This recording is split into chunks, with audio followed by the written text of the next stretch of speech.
يحل اليوم ذكرى ميلاد الفنانة منى داغر، والتي اشتهرت بدور الفتاة الشريرة الحقودة. وبرغم من تقديمها أدواراً ثانية في أغلب الأعمال، إلا أنها تركت أثراً إيجابياً في قلوب محبيها وجمهورها. تعد الفنانة منى داغر من عائلة فنية، حيث ولدت في بيروت في 13 نوفمبر 1923، وهي اسمها الحقيقي إيلين داغر، وهي ابنة المنتجة الكبيرة آسيا داغر، كما أن ابنة خالتها هي الفنانة ماري كويني.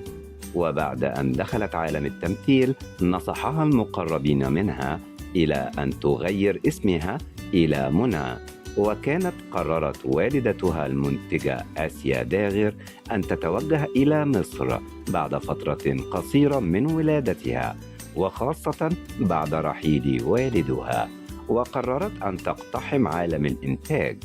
وبعدها دخلت منى إلى التمثيل لتشتهر بعديد من الأعمال الفنية التي قدمتها بطريقة سلسة وبسيطة في أدائها، إلا أن المخرجين حاصروها في أدوار الفتاة الحقودة والشريرة التي تخطف الرجال.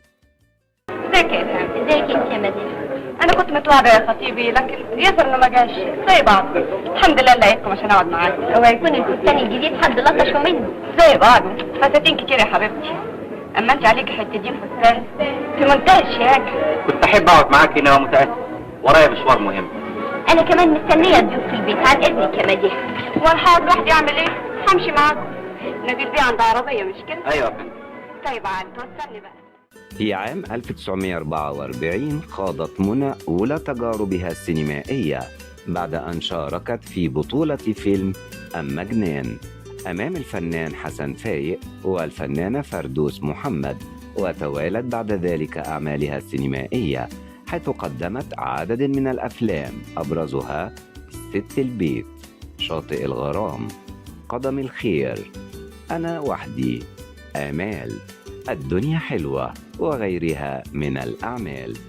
ورحلت الفنانة منى عن عالمنا عن عمر يناهز 77 عاماً.